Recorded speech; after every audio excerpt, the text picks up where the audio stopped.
Olá a todos, estamos aqui hoje com dois ilustres convidados, Bernardo Sorge, que é sociólogo, professor titular da Universidade Federal do Rio de Janeiro, UFRJ, diretor do projeto Plataforma Democrática, que é uma empreitada da Fundação Fernando Henrique Cardoso e do Centro Edelstein de Pesquisas Sociais.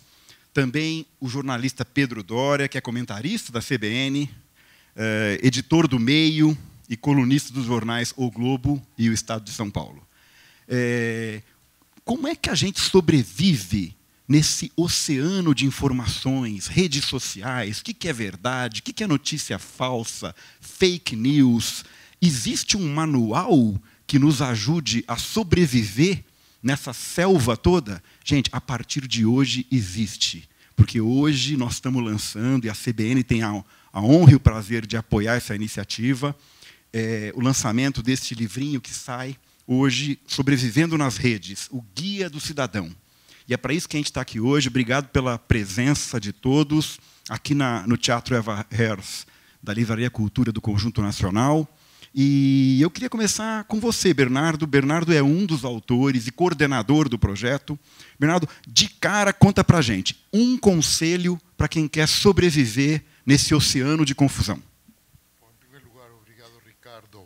Obrigado, Ricardo, pelo convite e a organização desse evento. Começarei respondendo diretamente a tua pergunta. Desconfie de qualquer mensagem no qual você automaticamente acredita que é verdadeiro. Em geral, os fake news são produzidos pensando que preconceitos, que prejuízos, que crenças você tem, e a mensagem é feita para confirmar o que você acredita. Considerando que, geralmente, você só reenvia uma mensagem que confirma as suas crenças, dificilmente você vai divulgar uma mensagem que você não confia. Então, quando tem uma mensagem que confirma algo que você acredita, desconfie, confira se é verdadeiro, pare para pensar. Ou seja, desconfie daquilo que você acredita e confia muito rapidamente, ou concorda muito rapidamente. Exatamente, porque os fake news são produzidos para reforçar suas crenças. E, portanto, quando você recebe uma mensagem que reforça as suas crenças, pode até ser verdadeiro, mas, em princípio, desconfie e procure, antes de reenviar, ver se ele realmente tem sustentação em uma realidade ou não. Mas, em algum momento, pode vir uma informação que eu concorde, né, Bernardo? Como é que você vê isso? Veja bem, a questão não é se você lê algo que você concorda ou não concorda, porque o problema dos fake news qual é? Não é tanto aqueles produtores de fake news, né? Eu chamo produtores de produtos tóxicos, mas nós que divulgamos. Um fake news só tem sucesso quando as pessoas, o público, passa a divulgar, viraliza. Então a questão não é se você recebe uma mensagem certa ou verdadeira, você se dá tempo para pensar. A questão é quando você decide reenviar. Então, na prática, seria assim, eu olho para o meu celular, no meu grupo de WhatsApp, que é muito forte no Brasil, né? Vem lá uma coisa que eu achei maravilhoso, confio plenamente, ou enfim, concordo plenamente, mas não está muito bem, eu não sei de onde vem e tal. Então, qual é o conselho que você daria? É melhor eu esperar um pouquinho, espera ver se aquilo sai em outros lugares? Se você decide divulgar, então confira que a notícia é verdadeira e leva 30 segundos. Você copia um pedaço da notícia, joga no Google. E aí vai aparecer, porque como a notícia é verdadeira, tem uma série de informações profissionais, jornais... Então, copia uma parte da notícia e põe no Google, para ver se eu acho em outro lugar. Vou dar um pequeno exemplo. Está circulando ontem nas redes uma notícia que dizia: o Papa Francisco declarou que a presidente Cristina Kirchner foi a melhor presidente da história. Simples. E aí você vê as pessoas comentando, criticando o pobre Papa, etc. Você coloca Papa Francisco Cristina no Google, em 2 segundos aparecem todas as notícias que dizem exatamente o contrário. Então não leva tempo. Essa é uma boa dica, não, Pedro? Pega uma parte da notícia, da informação, joga no Google para ver se eu encontro aquilo replicado, talvez você que é editor e acompanha muito desde o Vale do Silício, você morou lá. Como é que você está vendo? Essa é uma boa dica prática, Pedro? Essa é uma excelente dica. No fim das contas, o truque para você checar está um Google de distância. Sempre. Aliás, não precisa ser o Google, pode ser o Bing, pode ser outra plataforma de busca. Quer dizer, a tecnologia, que pode ser a raiz do problema, também pode ser a solução. Que, na verdade, aliás, Bernardo, Gandur, muito prazer, muito obrigado pelo convite.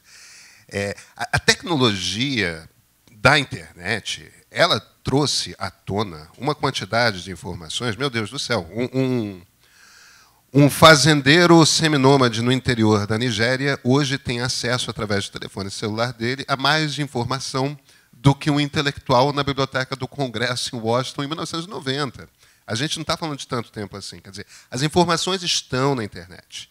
Não só as informações históricas, antigas, estudos acadêmicos, etc., como também informações analíticas. Se você for buscar, você encontra. Se você não encontrar, ou se você sempre encontrar igual em sites dos quais você nunca ouviu falar, pode desconfiar que é falso. E eu não daria, pegando o gancho da sua primeira pergunta para o Bernardo, eu não daria nenhum conselho que não fosse exatamente o mesmo. Desconfie daquilo que você acredita. Eu só adicionaria uma coisa. O que acredita muito rapidamente? Ou isso. Muito... Eu adicionaria um elemento que eu acho que é o truque aí.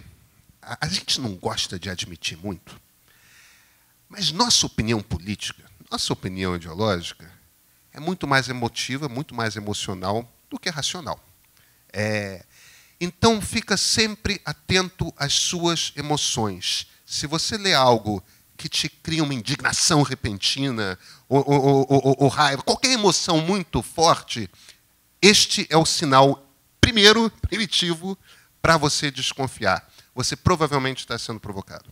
Olha, e é interessante porque o livro que está sendo lançado hoje, né, o Guia do Cidadão Sobrevivendo nas Redes, ele começa justamente com esses 9 rápidos mandamentos. Eu vou ler aqui rapidinho, que acho que vale a pena. Ele fala assim, olha, logo na abertura, conselhos básicos para ler e compartilhar notícias. 1. Desconfie das informações que confirmam sua visão de mundo. 2. Não divulgue uma informação se não tem certeza de que é verdadeira. 3. Saiba que, se a informação é importante, urgente e fundamentada, em poucos minutos estará em vários veículos, ou seja, em várias outras fontes informativas. 4. Lembre que devem constar da notícia pelo menos a data e o autor, além das fontes das informações que veicula. 5. Conheça o histórico dos veículos, ou seja, das fontes de informação. 6. Verifique o nome dos sites. Puxa, uma providência simples, não? 7. Confira as datas. É verdade isso. Muitas vezes as pessoas requentam coisas, né? Coisas que já saíram no passado. 8. Leia as seções Ver Histórico e Discussão quando consultar a Wikipedia. E 9. Confira a relação entre o título e o texto da matéria ou artigo. Isso é interessante também, para ver se está coerente.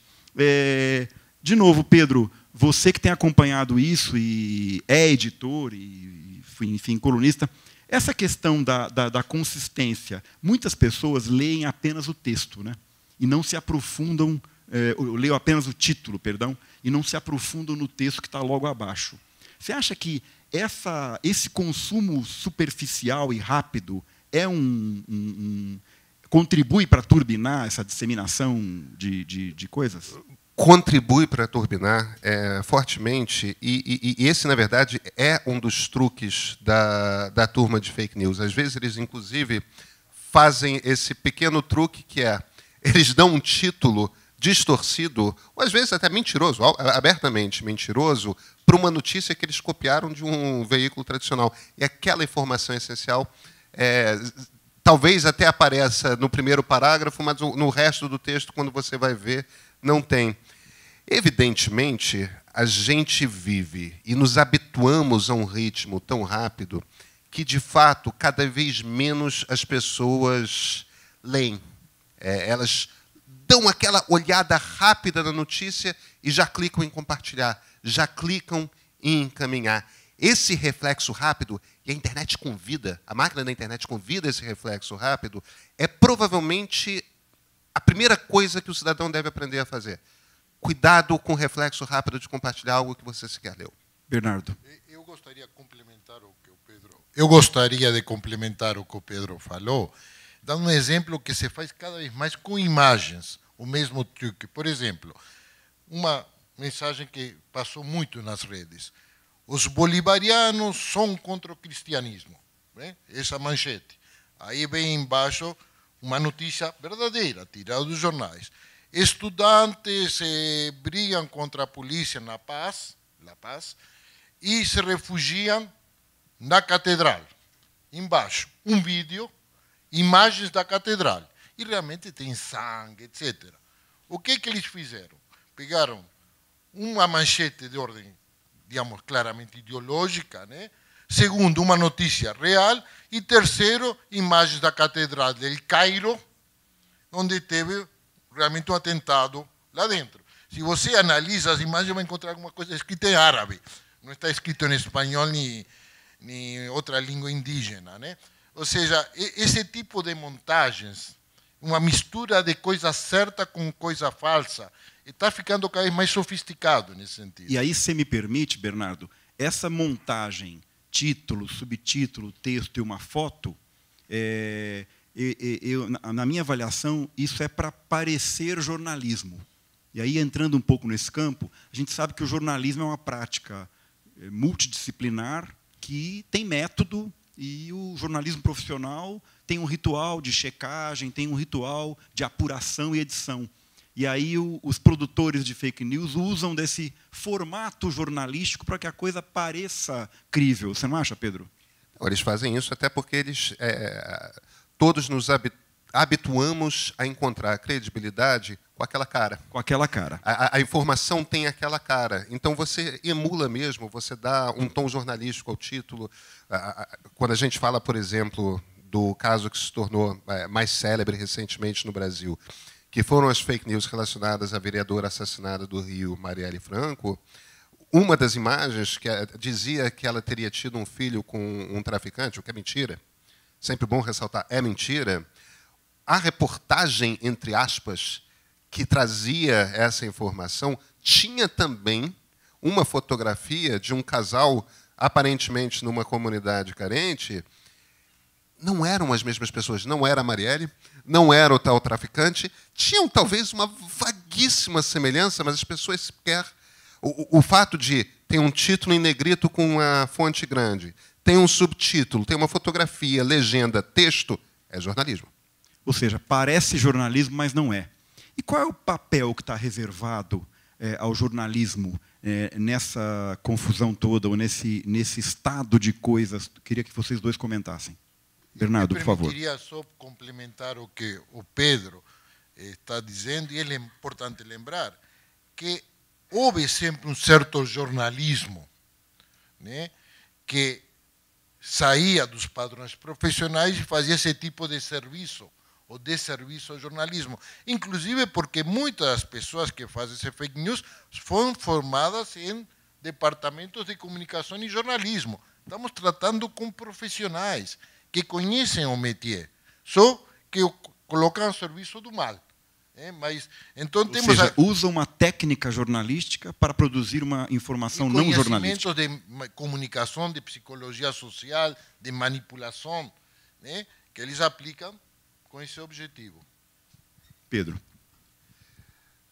O ponto a respeito do jornalismo importante, que é a função do jornalismo se torna... A gente tem que lembrar que, embora empresas jornalísticas, em geral companhias privadas, sejam empresas privadas como existem outras na sociedade, para o jornalismo, num ambiente democrático, numa democracia, existe um espaço muito específico, ele tem uma função social fundamental. Isso é uma frase do Thomas Jefferson, ali naquela época em que eles estavam inventando o que uma democracia é. A primeira coisa que você precisa é de um eleitorado bem informado.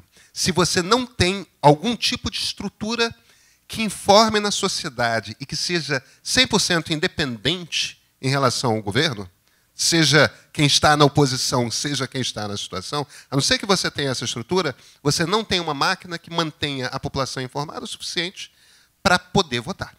Essa informação é fundamental.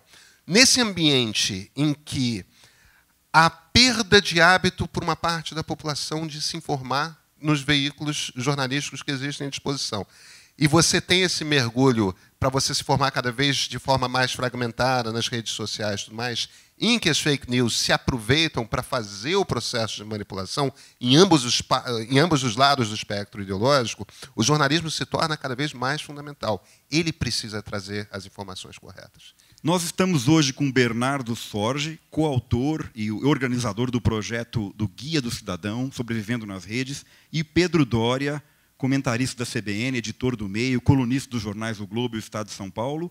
Na data de hoje se lança este guia super didático, Sobrevivendo nas Redes, e a gente espera que esse guia ajude as pessoas a entender e a se posicionar.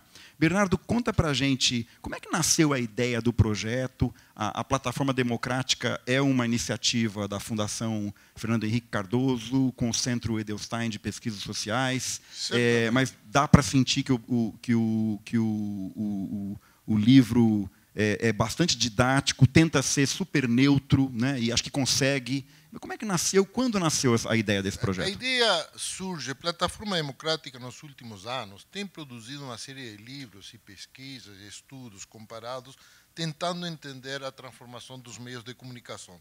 Um tema que é muito amplo, que não dá para entrar em detalhe, obviamente nos surpreendeu que nas últimas 2 décadas os meios de comunicação se transformaram na América Latina, com o centro do debate político, especialmente dos governos, ou às vezes partido de oposição, criticando os meios de comunicação e propondo transformações, modificações da regulamentação e culpando, né, os meios de comunicação por desinformação, etc.